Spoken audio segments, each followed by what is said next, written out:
bonjour à tous, bienvenue à mon pré-chambord au Jardin des Varennes. Donc moi c'est Alexis, ça fait 2 mois à peine que je suis installé. Pour l'instant c'est une friche, donc il y a encore du boulot. Donc là le but c'est de faire de la vente directe du maraîchage bio. Alors j'ai prévu plusieurs serres, j'ai prévu un poulailler, enfin pas un très gros poulailler, une cinquantaine de poules histoire de fournir les marchés. Et donc j'ai prévu aussi de faire quelques essais culturaux, des techniques culturales un peu différentes. Donc notamment là on a fait une butte auto-fertile avec mon stagiaire, hein Cyril, Salut. que je salue. Alors pour les infos techniques, vous pouvez aller voir sur la page Facebook du Jardin des Varennes. Sinon, donc on a fait ça, et après on a mis des plantes en agroforesterie, on a mis des arbres entre, puis des pieds de rhubarbe, et entre les pieds de rhubarbe des pieds de menthe. Donc on verra ce que ça donne. Pour l'instant ça n'a pas trop bougé, donc on est assez content. On est assez content. Au cœur de mon pré-chambord, donc chambord de l'autre côté, Blois par là, 10 km c'est pas bien loin, puis un bon bassin de consommation. Et moi j'ai 2 hectares 5, j'ai un bail de 9 ans avec la mairie, donc j'ai 2 hectares 5 qui sont tout là, tout en friche. Ça va jusqu'au peuplier là-bas. Et j'aimerais mettre mon poulailler dans ce coin-là, parce que comme ça il y a moins d'habitation, ça gênera personne, même s'il n'y a pas de coq. C'est un petit poulailler, hein, pas 200 poules. Hein. Et donc l'entrée qui se fait de ce côté-là. Et j'ai 2 pommiers que je vais garder, mais qu'il va falloir que je rafraîchisse parce qu'ils sont un peu fatigués. Ils n'ont pas été taillés depuis un moment. Donc il va falloir faire un tri, je vais faire une taille douce. Je vous montrerai ça en vidéo. Et tout le reste, les petits boulots, je pense qu'ils vont sauter parce que ils sont trop gros pour rester sur la parcelle. Par contre les petits, je vais essayer de les reprendre pour faire une haie.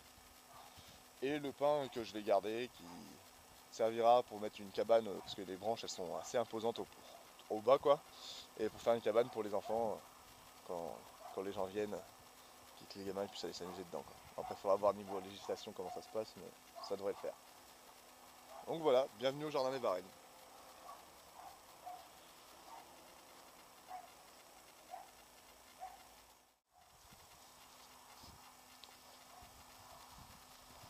Là il y a un pêcher. Le premier c'est un pêcher sanguin. On a mis un petit hou à côté. Il y a de la menthe banane, de la menthe poivrée, des soucis, du thym, du romarin.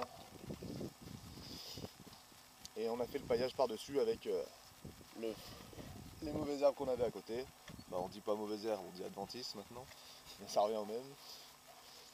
Voilà, on verra ce que ça donne au printemps. Il y a de la sauge. Là, elle a reçu un petit peu le gel, celle-là. La menthe poivrée là. Ah non, c'est la bergamote celle-là. Elle est en train de marcoter. Ça va bien se passer. Là, il y a la petite rhubarbe. Ça n'a pas gelé assez fort pour les calmer. On va peut-être remettre un coup de paillage par-dessus.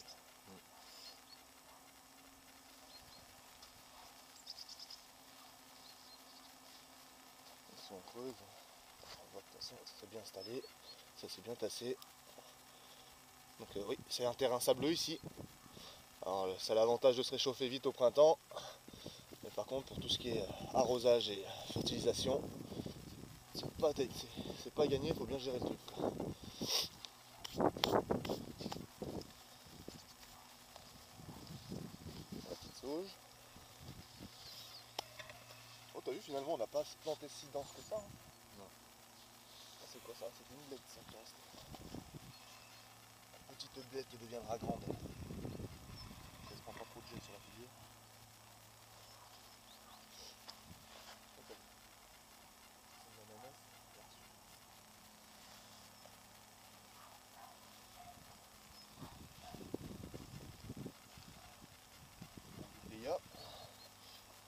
Donc on a pris des essences locales hein, pour que ça soit bien adapté à mon terrain puis au climat quoi.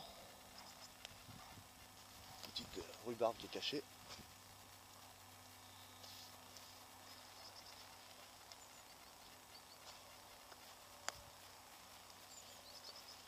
J'ai l'attention parce que là donc normalement faut pas planter tout de suite sur la butte.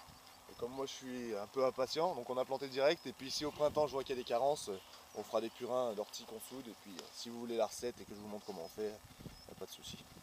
Ça c'est un noisetier.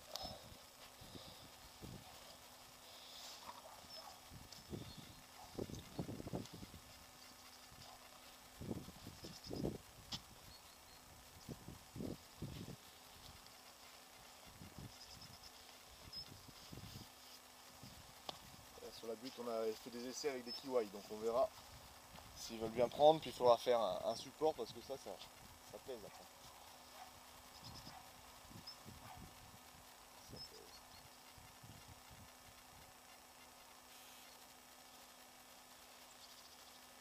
Maintenant on est des pros de la butte avec Cyril, donc si jamais il y a besoin. Alors donc là les buttes elles font 10 mètres chacune, il y en a 3, donc ça fait 30 mètres de butte. On a décaissé sur combien, 20 cm au moins? Au moins 20 cm. Et après donc on a mis du bois qui était déjà décomposé, une couche d'azote, ouais, si un petit peu décomposé quand même, enfin pas tous mais un petit peu. Une couche d'azote, après on a remis de la charbonnette, du petit bois, de l'écorce et par-dessus du verre. Et donc après on a remis la terre, enfin le sel. Et on a planté. Et un petit coup de paillage par-dessus. Et donc le but c'est qu'à terme les buttes elles restent à tenir et que juste avec l'action du paillage et mettre un peu de compas, des machins comme ça dessus, toujours remettre des déchets de culture dessus, qu'elles soient là tout le temps, quoi. On n'ait pas besoin de les retravailler. Bah, au départ c'est beaucoup de boulot, mais après normalement on y gagne, quoi. Donc sur cette troisième butte que nous avons fait avec Cyril, c'était un petit peu différent. Donc on a mis des pins en dessous, des branches de pin que j'avais, parce que j'ai un sapin sur mon exploitation qui est un petit peu fatigué avec des aiguilles en dessous. Donc du coup on a essayé, puis pour l'instant ça se tient bien. Tout le monde dit c'est un peu acide tout ça, moi je voulais tester. Et ce qu'on a fait aussi de différent sur cette butte, c'est qu'on a mis un noyer. Donc enfin plusieurs noyers, donc on verra ce que ça donne parce que c'est déconseillé aussi, normalement dessous un noyer c'est compliqué à faire pousser des choses. Donc je voulais voir ce que ça donnait. Alors il est planté et on verra au printemps si les menthes ont résisté dessous. Voilà. Le fameux pin que je ne vais pas toucher, peut-être juste un peu élaguer, et les branches du bois serviront pour faire une cabane, donc on fera le chantier avec Mister Cyril. Ah merde. Ah, pas de chance, hein. Donc on vous filmera ça, on vous montrera ce qu'on veut faire, et voilà. Et donc ici, moi j'ai prévu des légumes de saison, avec des variétés un peu anciennes, voire certaines oubliées. Et si je peux, bon techniquement ça sera assez compliqué, si je peux c'est repartir de mes propres semences. Donc on verra ça, c'est plein d'expériences, plein de choses à tester, et on vous fera partager ça. On fera des essais, on fera des vidéos, on vous montrera tout ça. Et puis en espérant que ça vous plaise et que si vous avez des questions, faut pas hésiter. Donc bon, bah à plus tard.